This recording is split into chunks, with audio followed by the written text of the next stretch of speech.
hockey. Yeah. My favorite. It's Judd's Hockey Show. And indeed, it is Judd's Hockey Show on this Monday. The Wild now embarking on a 3-game East Coast swing. Tuesday against the Islanders, Thursday against the Rangers, and Friday against the Buffalo Sabres.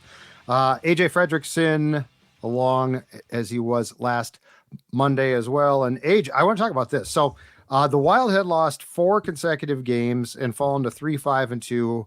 A loss on Thursday to the Devils, 5-3 loss, was especially atrocious. They didn't play well. They tried to come back. It looked very similar to a lot of Wild teams that I'd prefer not to speak of. And then against the Rangers on Saturday, they fall behind 3-0 in that game. Filip Gustavsson, 3 goals on 4 shots. It was absolutely a brutal start. And I started to wonder if Dean Evason's job is in trouble. Because, I mean, you sort of felt like it was before that game and then with the performance. But the Wild comes storming back for a 5-4 shootout win. Marc-Andre Fleury was put into goal after the 3 goals against Gustafsson, played pretty doggone well. The line changes finally looked like they took effect that Dean made during the Devils game. And so here's my question for you, because it's only one game, and this is such a weird team at times. But anyway, how confident are you that they can use a springboard against a Rangers team that had won 6 consecutive games, was missing some key pieces? So in fairness, they were not at full strength, but is still having a very good early season. How confident are you after what you saw on Saturday and the rebound that this team has hit a reset button that can carry them through this upcoming Eastern swing? Like you said, it's only one game, so I don't want to get too far ahead of myself, but that was one of those wins that the tide might be shifting. I'm not going to say it's like a tsunami wave or anything like that, but it's not just a kiddie pool wave anymore. The line changes look to have a little bit of an effect. What Marco Rossi now has brought to that top line has made me like, I was thinking about this yesterday, actually. I was upset that the Wild had the day off. Like, I was yearning for more Minnesota Wild hockey, which over this first portion of the season, I can't really, like, I'm going to sit down and watch them. I love watching them, but I was like, dang, I'm really bummed out that I don't get to watch this team play today. The goaltending, I think, is still going to be a little suspect, so I want to see a couple more games before I maybe make a decisive statement on that, but the top line looked great. I love what Matt Boldy's return has been great, and I expect a little bit of a buffer time to really knock the rust off, because it was second game of the season. He goes out, now he's back, and so you're gonna have to almost like get back up to speed in a sense. So I'm gonna give him that maybe one more game before I really start critiquing his play too much. But the shuffling that Dean did, I think, has brought a little bit of a resurgence to the offensive aspect of this team. To your point, is his job in jeopardy? If it keeps if this is a one-game wonder, then I think absolutely. But I think this is a nice little turnaround from the behind-the-scenes stuff that was put out and the atmosphere in the locker room. Marc-Andre Fleury goes, "This is a big bleeping win, boys." I think that's one of those where it's like, They know that. They feel that. I want to see them really take this momentum and bring it out on the road here as they head out east. I guess I'm a little bit curious, and I know it's early in the season still, but I'm a little bit curious as to why it took Dean so long. I mean, I think I know, but I don't like it, to juggle lines here. Kaprizov still is not right, in my opinion. He still doesn't look like himself. But that first line with Rossi gets such a spark. And it's funny because what Rossi brings is exactly what we thought. Like, he has played great. He has improved his strength because he is just clearly a more solid guy. He is a dynamic player. And Ryan Hartman has finally been slated where he belongs. And that doesn't mean he's not good, and that does not mean he's not going to contribute. He is. But these lines make so much more sense. And I don't know why it took until in the Devils game, when things were, again, going atrociously wrong, and Dean threw up his hands and said, "All right, I'll juggle these lines." I'm a little bit confused as to why it took so long. Kaprizov, I don't know if concern's the right word. I guess I'm curious when we're going to see Kirill, because we have not seen him yet. I love the Ek line now, because Foligno, and I don't know why, and this is sort of an indictment on Marcus, but he just plays so much better with Ek, Eriksson, Ek, and Foligno. Maroon is a far more skilled player than I thought, but I love the grit and the toughness that that line brings. I think it's the Grief line, but better because I actually like Maroon more than Greenway because I think Patty Maroon is more consistent. Yeah. Hartman now is slated into a really good spot. So these lines make sense. Rossi to me is just a huge story because I mean what he brings now, and if Kaprizov, if and when he takes off, man, that combination could be a whole hell of a lot more special than Zuccarello and Kaprizov have been in recent times. And the thing that I really liked about what Dean did as well was Zuccarello being taken off the top line and the top power play. It is high time. And he scored on Saturday and good. If you can motivate him, awesome. But AJ, I was really, really happy to see Dean finally put his foot down and say, you aren't bringing enough on the line, the top line, and you certainly aren't bringing enough on the power play. And he definitely is taking a chance because there's 5 forwards on that first power play now. But these were the type of moves I think you could have made a week ago or more. Definitely. Easily. We called for some of them. Yeah, absolutely. And you gave love to the top 2 lines, and I think rightfully so, but I want to give a little love to maybe the revenge line or something like that, because Hartman and Zuccarello, they get bumped off that top line. Now they're with Johansson.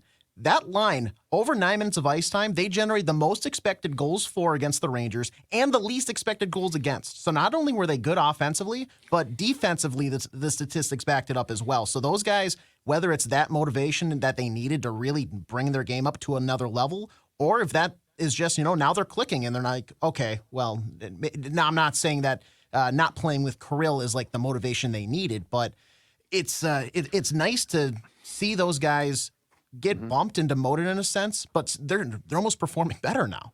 So that's a nice little kick in the shorts. To your point on Kirill, the word that I have been using when talking with my dad when we discuss the games is like, I'm perplexed about it. I don't know what is wrong because you're right. He doesn't look like Kirill Kaprizov. There's flashes of it at times, the quick release or when he's skating around the outside of the zone, maintaining possession and whatnot, but it's not, the movement at times does not look like what we've seen the past couple of years. I don't want to throw out that maybe a health thing is there, but that's the only thing. Like, is there anything lingering? What is going on here? Because I don't think it's not like he just lost his talent. This is not Space Jam. He's still Kirill Kaprizov. So I want to just chalk it up in a hopeful mind that it's early in the season. He's a slow starter, because some guys just are that. We trying to do too much. I mean, I don't know. Perplexed is a great word. Yeah, like Carlos Correa. He's a slow starter every season, and he ends up being really darn good.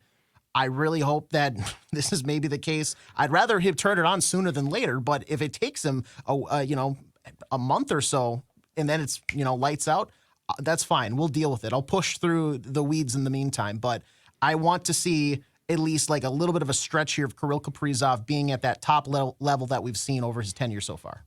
I'm yet to see him at any point in time this season take over a game completely, and he can do it, and he's done it, and that's what's missing. And look, I mean, I think he would acknowledge this. He is held to a high standard for a reason because we've seen what he can do. To your point, with the edging and the skating and the stick handling and just a bunch of ridiculous things that this guy does. And yeah, there's flashes, but they're very brief. They're glimpses, and he's got points. But he's not here just to have points. He's here to dominate. Like that's what makes him a superstar. And right now, it doesn't look like he is that player, and it's just odd. The guy I want to give credit to on the blue line from Saturday, though, because this is a great story. Brock Faber, man. How about that game on set? How about that pass to set up the quick goal by Eck? He's doing things, speaking of stars, he's doing things that star defensemen do. And we're not talking like Jared Spurgeon. Jared Spurgeon's a solid player who's very smart and works his ass off. Brock Faber is making plays that, upper echelon Norris Trophy candidates make. And there have been, and I think we talked about this last week, there have been some rough moments because he's being asked as a rookie to do things that Spurgeon would ordinarily be asked to do, or veterans. Yeah. So I'm not here to anoint him as Bobby Orr, but I am here to say that what we saw on Saturday from him was extremely impressive. And that goal he set up was an absolute gorgeous setup. And you don't take that for granted. Yeah, that play was, I mean, that's stuff that a guy that his age with how green he is should not be making. The composure to like, he's seeing it in that sense in a full 180 span because he has the right side where the puck comes to him, but he knows exactly where his teammates are. So he's able to, in that split second, like you can slow it down and, you can say, okay, that's the obvious pass in hindsight. But with the game, how fast the NHL level moves to make that in maybe a 3-foot drift essentially for him, hit it on the tape and set up that goal. Wow. Yeah, there's been a couple lowlights because, like you said, what he's being asked of is almost like a all-star level defenseman, a Norris level type guy, night in, night out, just given their health circumstances right now. But the thing is, he's rising to the occasion more often than he's falling away from it. And I think that speaks to kind of what the potential and the ceiling a guy like Brock Faber has. So I'm excited as the season progresses, how quickly each ceiling kind of keeps getting burst open so he finds that new level. But yeah, so far, it's just, I mean, he's been nothing short of spectacular. Yes. And like he has the talent of a guy that is probably not this season, but at some point in time soon is going to be a Norris Trophy candidate.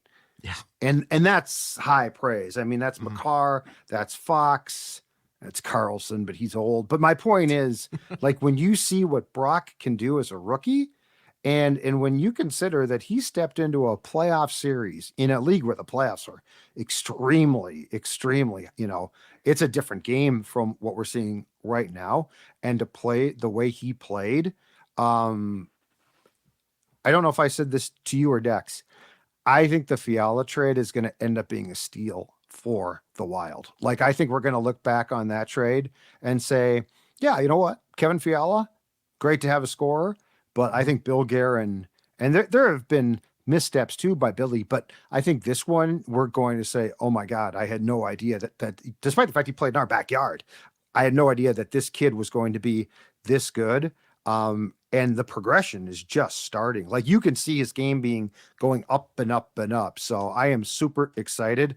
And I think to have a defenseman like that is really a rarity. I mean, this team has not had, in my opinion, many just upper echelon defensemen, and Faber looks like he is at least going in that direction. Yeah. You're going to have some people that's, probably still cling to, I would have wanted Fiala. I'd rather have the scorer. But the thing is, having Kevin Fiala is like having a Corvette. It's fun to drive when it's, you're in Minnesota, you get it for 4 months out of the year. You can hop on 35W and you're cruising and everything like that. But the gas mileage, filling up to getting to the tank and everything like that. Getting the defenseman is like having insurance. It's like having health insurance. You pay it, and it's there. You're paying and blah, blah, blah, but then you break your leg. And then that copay is only like $50, and everything else is covered. The deductible's low, and you're like, wow, thank goodness I had that health insurance. That's what Brock Faber is going to be. And plus, he's going to bring what we saw, that offensive talent. Like, I don't think he's going to be a Cale Makar level offensive player on the blue line, but he has shown that he can have that potential and that ability. So he's going to do it both in the offensive zone and in the defensive zone. And I think that's going to work wonders for the Wild. He's got the mitts, baby. When you got the mitts, you got the mitts. So I got a question for you also about the blue line. Yeah. And I want to know if this is something I'm overstating and just seeing now, or if you've picked up on this too. When did Jake Middleton become an offensive threat? I don't remember seeing Jake Middleton, like, every game now. He scored a few goals. Mm-hmm. He's coming down the slot. I don't even know if it's smart or not. I'm not here to pass judgment on that. But have you? But I mean, with Spurgeon, I always perceived him as sort of the stay-at-home, like, really solid defenseman. And at times, the funny thing is this: at times the defense has not been solid at all, but it's I don't know if it's because Spurgeon's out or because Jake has added this to his game, but am I wrong in saying that we have never seen this version in the offensive zone of Jake Middleton before this season? I just don't think it's been his role in past years, because in past years let's say last year, most of the time he was paired up with Jared Spurgeon on that top pairing. That second pairing was going to be Brodin and Dumba. That was Dumba's role. He's going to go into the offensive zone because, frankly, if he gets caught back with Brodin up driving in, the Wild are hung out to dry. And now, with him out, he's going to have Dakota Mervis, who he's paired up with. So Jared Spurgeon still to come back. Matt Dumba is gone, so you're having that Brock Faber, Brodin pairing. Both those guys can kind of move up, and I've seen Brock Faber do so more than Brodin. But now with this Mermis Middleton pairing, I think Middleton's going to say, hey, and maybe this is Dean or something along the lines, but the scheme is, if you want to move up, feel free. Because, and frankly, I haven't been let down. Like, I'm not expecting a lot because it's Jake Middleton, and I frankly did not know I didn't know he had capable this. of this. That's what I'm saying. It's I don't, it's you have your cell phone, and there, all of a sudden, 2 years into having it, you find this one little feature that makes your life easier for whatever reason. So it's like, oh my God, this is amazing. He's got the offensive app. Exactly. You're just like, where'd this app come from? It was the off-season update. He had to get a software boot. Yeah, so I get a little excited when I see it because it's Jake Middleton. Like, why is he streaking down the slot looking for a pat? Why is he driving hard to the outside, like leaning in on the defenseman, working his way to the goal? This is like, it's interesting. I want to see where this goes. And I haven't seen it as too much of a liability yet. And maybe that's just because they picked the right spots for it. And I was going to say, it might be for all I know. But yeah, but I've noticed that where Jacob Middleton is just charging headfirst in the offensive zone, like with a purpose, not just because he's moseying down there. He's going down there to create offense. All right. Here's a statement. I'm worried about Filip Gustavsson. And I know that they absolved him, which is hockey talk, right? After the win on Saturday, gave up 3 goals on 4 shots. I think Faber said we have to do a better job. We hung him out to dry. I think Dean said at least 2 of the goals were not his fault. And if it was one bad game, I'd be like, okay, I'll buy this. But it's not one bad game. And Fleury did come in and play well, but Fleury, they buttoned down the defense quite a bit there as well. The goaltending has not sparked a lot of confidence from me. And the Gustavsson thing is way more concerning to me than Flower, because Flower is a backup. Like, that's his role. He's 39 going on, I think late this month. His role is defined now. Gustavsson was signed to the extension. He got the shutout against Florida on opening night. He is your 1A. He is your number 1. And I'm not sure about you. I don't know if you can talk me down or not, but I have grown concerned because when you have games like he did on Saturday and you're not playing well already, it can really, really tear away at your confidence. And I always get concerned when that becomes an issue for a goaltender. I'm with you. I wouldn't say that I'm fully concerned, but I'm keeping an eye on it. I'm not sounding the 50-50. alarm yet, but I'm concerned. Yeah, I'm concerned.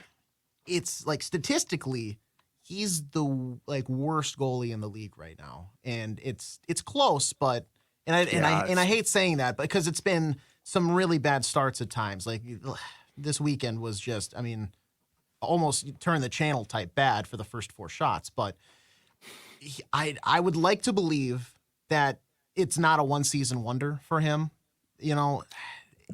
I want to hope that just one start against a halfway decent club where he, stops 34 of 35 shots and they win 3-1 or something like that is enough to get the confidence booster. Because for a goaltender, and goaltenders they're weird human beings, and it's such a mental game back there to where, like you said, if these starts with how bad it's been so far and how rocky the waters have been, it can creep into your mind, and then it kind of buries itself in there like, maybe I am not that good. Maybe it was a fluke last season. Maybe I am just Swiss cheese, and a 39-year-old's going to come in and steal my starting job. Maybe that's what's going to happen. Which we don't want. No, and that's the thing. You can't have that. You can't ask that because Flower, like you said, he's 39. He can't. I think we've seen that he has the talent to still be a good goaltender, but he doesn't have it to do it on a starting basis, in my opinion. He's just so. He's at the age where you need him in a a solidified backup role. And Gustavsson needs a get right game. And I mean, let's look. Well, and he needs and look, the team has to play. We could talk about this. The team has to play better, I would guess, in front of him. But he also needs to stand on his head. Like, I mean, he got that contract to be your goaltender. And it can't just always be, well, he was screened on that one. Well, I mean, at some point in time, especially on the PK, guess what? You've got to be your team's best player. That's a cliche for a reason. So I'm just I'm concerned because we have seen a lot of goaltenders have one great season and then they start to tail off and it takes a while to get it back. And this team really can't afford that now.